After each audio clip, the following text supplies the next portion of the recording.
നമസ്കാരം, നിഖിലാണ്. നാടൻ ചായ വേൾഡ് കപ്പ് അപ്ഡേറ്റിലേക്ക് എല്ലാ പ്രേക്ഷകർക്കും സ്വാഗതം. ഇന്നിപ്പോൾ നമ്മൾ വേൾഡ് കപ്പ് അപ്ഡേറ്റിലേക്ക് വരുമ്പോൾ ഇന്നലെ നടന്ന പ്രധാനപ്പെട്ട രണ്ട് മത്സരങ്ങളുടെ വിശേഷങ്ങളാണ് പറയാനുള്ളത്. ഒന്ന് ഇംഗ്ലണ്ട് ക്രൊയേഷ്യ മത്സരം. അതിൽ ഇംഗ്ലണ്ട് ഒരു ആധികാരികമായ വിജയം സ്വന്തമാക്കുന്നൊരു കാഴ്ചയുണ്ടായിരുന്നു. ഒപ്പം തന്നെ മറ്റൊരു മത്സരം ഉള്ളത് പോർച്ചുഗലിൻ്റെ പോരാട്ടമായിരുന്നു. ക്രിസ്ത്യാനോ റൊണാൾഡോയുടെ പോർച്ചുഗൽ ഇന്നലെ കളത്തിലിറങ്ങിയിട്ടുണ്ടായിരുന്നു. ഇന്ന് പുലർച്ചെയായിരുന്നു മത്സരം ഉണ്ടായിരുന്നത്. പോർച്ചുഗൽ സമനില പാലിക്കുന്ന ഒരു കാഴ്ചയുണ്ടായിരുന്നു. അങ്ങനെ ഈ രണ്ട് മത്സരങ്ങളാണ് ഇന്നലെയും രാത്രിയും ഇന്ന് രാവിലെയുമായി നടന്ന പ്രധാനപ്പെട്ട മത്സരങ്ങൾ. ഇത് രണ്ടുമാണ്. മറ്റ് മത്സരങ്ങൾ ഉണ്ടായിരുന്നെങ്കിൽ പോലും ആരാധകർ ഏറ്റവും അധികം കാത്തിരുന്നത്, പ്രതീക്ഷിച്ചിരുന്നത്, ഉറ്റുനോക്കിയിരുന്ന മത്സരങ്ങൾ ഇത് തന്നെയായിരുന്നു. അപ്പോൾ നമുക്ക് ആദ്യത്തെ മത്സരത്തിലേക്ക് വരാം അല്ലേ, ഇംഗ്ലണ്ട് ക്രൊയേഷ്യ പോരാട്ടത്തിലേക്ക് വരാം അല്ലേ. ആ പോരാട്ടത്തിലേക്ക് വരുമ്പോൾ വളരെയധികം ആരാധകർ പ്രതീക്ഷിച്ചിരുന്നു എന്ന കാര്യത്തിൽ യാതൊരു സംശയവുമില്ല. ആരാധകരൊക്കെ വലിയ രീതിയിലുള്ള പ്രതീക്ഷകളൊക്കെ ഇരുഭാഗത്തും, ഇപ്പോൾ ഇംഗ്ലണ്ടിൻ്റെ ഭാഗത്തു നിന്നായിക്കോട്ടെ ക്രൊയേഷ്യയുടെ ഭാഗത്തു നിന്നൊക്കെ ആരാധകർ രണ്ട് ടീമിന് വേണ്ടിയൊക്കെ വലിയ രീതിയിലുള്ള സപ്പോർട്ടൊക്കെ ഉണ്ടായിരുന്നു. പക്ഷേ ഇംഗ്ലണ്ട് ഒരു ആധികാരികമായ 4-2 ജയം സ്വന്തമാക്കുന്നു. അത് ഇംഗ്ലണ്ടിനെ സംബന്ധിച്ച്, അല്ലെങ്കിൽ ഇംഗ്ലണ്ട് ആരാധകരെയൊക്കെ സംബന്ധിച്ച് വലിയ രീതിയിലുള്ള ആത്മവിശ്വാസം നൽകുന്ന ഒന്ന് തന്നെയാണ്. തുടക്കം മുതൽ തന്നെ ഇംഗ്ലണ്ടിൻ്റെ ഭാഗത്തുനിന്നൊരു ഹൈ പ്രസ്സിംഗ് ഗെയിം ഉണ്ടായിരുന്നു എന്ന കാര്യത്തിൽ സംശയമില്ല. ഒപ്പം മിഡ്ഫീൽഡിൻ്റെ കൺട്രോൾ പൂർണ്ണമായി ഇംഗ്ലണ്ട് ഏറ്റെടുക്കുന്നൊരു കാഴ്ച നമുക്ക് കാണാൻ സാധിച്ചു. ഈ ക്രൊയേഷ്യയുടെ കാര്യത്തിലേക്ക് വന്നു കഴിഞ്ഞാൽ ഈ രണ്ടാം പകുതിയിൽ ക്രൊയേഷ്യ ഒരു കംബാക്കിനൊക്കെ ശ്രമിച്ചിരുന്നെങ്കിൽ പോലും പക്ഷേ ഇംഗ്ലണ്ടിൻ്റെ ഡിഫൻസ് അതിനനുസരിച്ച് വലിയ രീതിയിൽ മെച്ചപ്പെട്ടത് കൊണ്ടാണ് ഈ ഒരു സ്കോർ 4-2 എന്നൊരു സ്കോറിൽ മത്സരം അവസാനിച്ചത്. എന്തായാലും ഈ ഇംഗ്ലണ്ട് ഡിഫൻസ് അത് രണ്ടാം പകുതിയിലും വളരെ ശക്തമായിരുന്നു എന്ന കാര്യത്തിൽ സംശയമില്ല. അറ്റാക്കിൻ്റെ ആ ഒരു ഷാർപ്പ്നെസ് അത് വലിയ രീതിയിൽ ഇംഗ്ലണ്ടിന് ഗുണം ചെയ്തു എന്ന കാര്യത്തിൽ സംശയമില്ല. നേരത്തെ പറഞ്ഞ പോലെ 4-2 ഹാരി കെയ്നും സംഘവും ഒരു വിജയം സ്വന്തമായിക്കൊണ്ട് ഈ ലോകകപ്പ് സീസണിൻ്റെ തങ്ങളുടെ വരവ് അറിയിച്ചിരിക്കുകയാണ്. മറുവശത്ത് ക്രൊയേഷ്യയിലേക്ക് വന്നു കഴിഞ്ഞാൽ ക്രൊയേഷ്യ ഒരു മികച്ച ടീം തന്നെയാണെന്ന കാര്യത്തിൽ സംശയമില്ല. നമ്മളറിയാം, കഴിഞ്ഞ മുൻപത്തെ ലോകകപ്പ് ഫൈനലിസ്റ്റുകളാണ്. ഒപ്പം ഒരുപിടി മികച്ച താരങ്ങളൊക്കെ ഉണ്ടായിരുന്നു.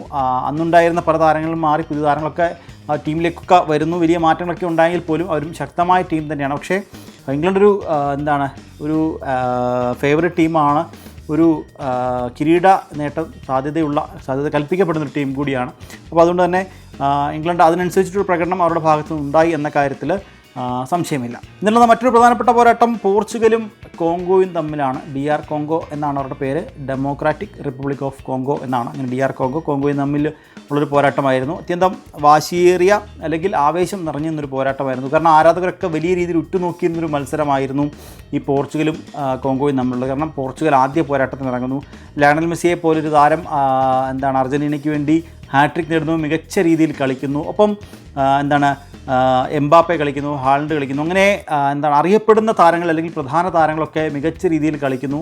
അപ്പോൾ അങ്ങനെ വരുമ്പോൾ ക്രിസ്ത്യാനോ റൊണാൾഡോയുടെ പോർച്ചുഗലിനും ഒരു മികച്ച തുടക്കം തന്നെ ആരാധകർ പ്രതീക്ഷിച്ചു. പക്ഷേ എന്നാൽ അതിന് വിപരീതമായൊരു ഫലമാണ് ഉണ്ടായതെന്ന് പറയാൻ സാധിക്കും. കാരണം കോങ്കോ എന്ന് പറയുന്ന രാജ്യം അവർ വളരെ മികച്ച രീതിയിൽ കളിച്ചു എന്ന് മാത്രമല്ല, പോർച്ചുഗലിനെ വിറപ്പിച്ചുകൊണ്ടൊരു സമനില പിടിച്ചടക്കി എന്ന് പറയാതിരിക്കാൻ പറ്റില്ല.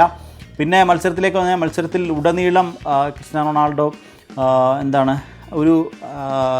ആ മത്സരത്തിൻ്റെ ഭാഗമായിരുന്നു എന്ന് പോലും തോന്നിപ്പോകുന്ന തരത്തിൽ ഉള്ള പ്രകടനമാണ് ക്രിസ്ത്യാനോയുടെ ഭാഗത്തു നിന്നുണ്ടായത്. പലപ്പോഴും അദ്ദേഹം ഗ്രൗണ്ടിൽ ഇല്ലാതിരുന്ന ഒരു ഫീല്, അദ്ദേഹം ഗ്രൗണ്ടിൽ അദ്ദേഹത്തിൻ്റെ പ്രസൻസ് തീരെ ഇല്ലായിരുന്നു എന്ന് പറയേണ്ടിയിരിക്കുന്നു.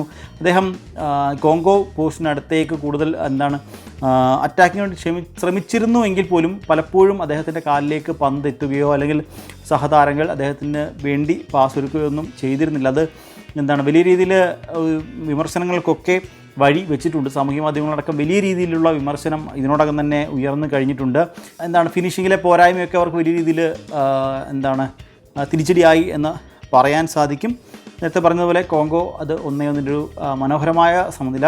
ചെറിയ ടീമാണെങ്കിൽ പോലും കോങ്കോ ഒരു മികച്ച പ്രകടനം പോർച്ചുഗലിനെതിരെ കാഴ്ചവെച്ചു. ക്രിസ്ത്യാനോ റൊണാൾഡോ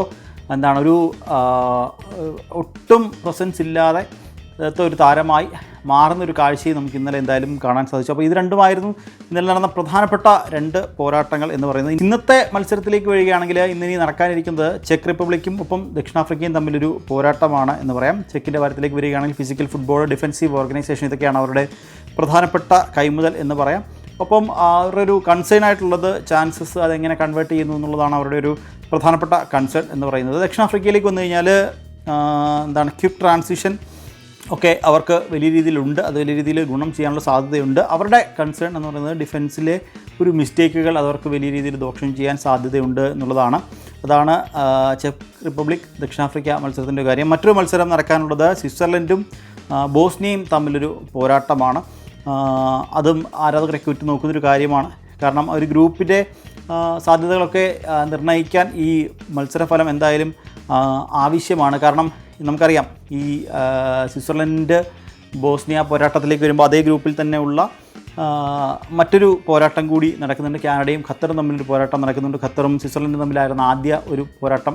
അപ്പോൾ അത് സമനിലയാവുന്നൊരു കാഴ്ച നമുക്ക് കാണാൻ സാധിച്ചു. അങ്ങനെ തിരിച്ച് വീണ്ടും കാനഡയ്ക്കൊരു സമനില നേടുന്നൊരു കാഴ്ച എന്തായാലും നമുക്ക് കാണാൻ സാധിച്ചു. അപ്പോൾ അങ്ങനെ വീണ്ടും ഈ ഒരു ഗ്രൂപ്പിൽ പോരാട്ടം ശക്തമാകുന്നതിൻ്റെ കാഴ്ച നമുക്ക് എന്തായാലും കാണാൻ സാധിക്കും.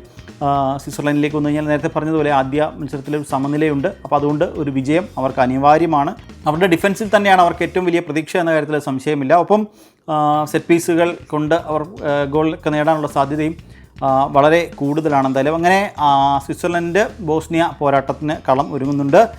പിന്നീട് മറ്റൊന്ന് കാനഡയും ഖത്തറും തമ്മിലുള്ളൊരു പോരാട്ടമാണ്. കാനഡയുടെ സ്ട്രെങ്ത് എന്ന് പറയുന്നത് സ്പീഡ്, വിങ്ങിനോട്ടുള്ള അറ്റാക്കുകൾ, അപ്പം ഹൈ ഇൻറ്റൻസിറ്റി, ഇതൊക്കെ അവരുടെ ഒരു പ്ലസ് പോയിൻ്റായിട്ട് കണക്ക് കൂട്ടുന്നുണ്ട്. മറുവശത്ത് ഖത്തറിലേക്ക് വന്നു കഴിഞ്ഞാൽ ആദ്യ മത്സരത്തിൽ നേടിയൊരു സമനില അതവർക്ക് വലിയ രീതിയിൽ പ്രതീക്ഷ, ആത്മവിശ്വാസമൊക്കെ നൽകുന്നുണ്ട്. കാരണം ആദ്യ മത്സരത്തിൽ ആ ഒരു സമനില നേടാനായ രണ്ടാം പകുതിയിൽ നേടിയൊരു ഗോളാണ്. അതിലൂടെ സമനില നേടാനായെങ്കിലും അതിൻ്റെ ഒരു ആത്മവിശ്വാസം കൂടി ഖത്തറിന് ഇന്ന് ഇറങ്ങുമ്പോൾ ഉണ്ട് എന്നുള്ളതാണ്. കൗണ്ടർ അറ്റാക്കിൽ അവർക്കൊരു വലിയ പ്രതീക്ഷ നൽകുന്നുണ്ട്. കാനഡയുടെ അറ്റാക്കർമാരും ഖത്തറിൻ്റെ ക്രിയേറ്റീവായിട്ടുള്ള മിഡ്ഫീൽഡും നമ്മളൊരു പോരാട്ടമാണ് ആയിരിക്കും ഇന്നത്തെ എന്ന കാര്യത്തിൽ സംശയമില്ല. ഒരു ചെറിയൊരു മത്സരത്തിൽ ചെറിയൊരു അപ്രമാദിത്യമെങ്കിലും ചെറിയൊരു മേൽക്കോയ്മയുള്ളത് കാനഡയ്ക്കാണ്. പക്ഷേ എന്നിരുന്നാൽ തന്നെയും ഖത്തർ തീരെ അങ്ങനെ അണ്ടർസ്റ്റിമേറ്റ് ചെയ്യേണ്ട ടീമല്ല. അതുകൊണ്ട് വലിയ രീതിയിൽ ഉള്ള മികച്ച പ്രകടനം ഖത്തറിൻ്റെ ഭാഗത്തുനിന്ന് ഉണ്ടാകുമെന്ന കാര്യത്തിൽ സംശയമില്ല. ഇനി മറ്റൊരു പോരാട്ടം നടക്കാനുള്ളത് മെക്സിക്കോയും ദക്ഷിണ കൊറിയയും തമ്മിലാണ്. മെക്സിക്കോയുടെ കാര്യത്തിലേക്ക് വന്നു കഴിഞ്ഞാൽ ഹോം സപ്പോർട്ട് അവർക്ക് വലിയൊരു അഡ്വാൻറ്റേജ് ഉണ്ട്. ഒപ്പം പൊസിഷൻ ഫുട്ബോൾ അത് അവർക്ക് വലിയൊരു രീതിയിൽ ഗുണം ചെയ്യുന്ന കാര്യത്തിൽ സംശയമില്ല.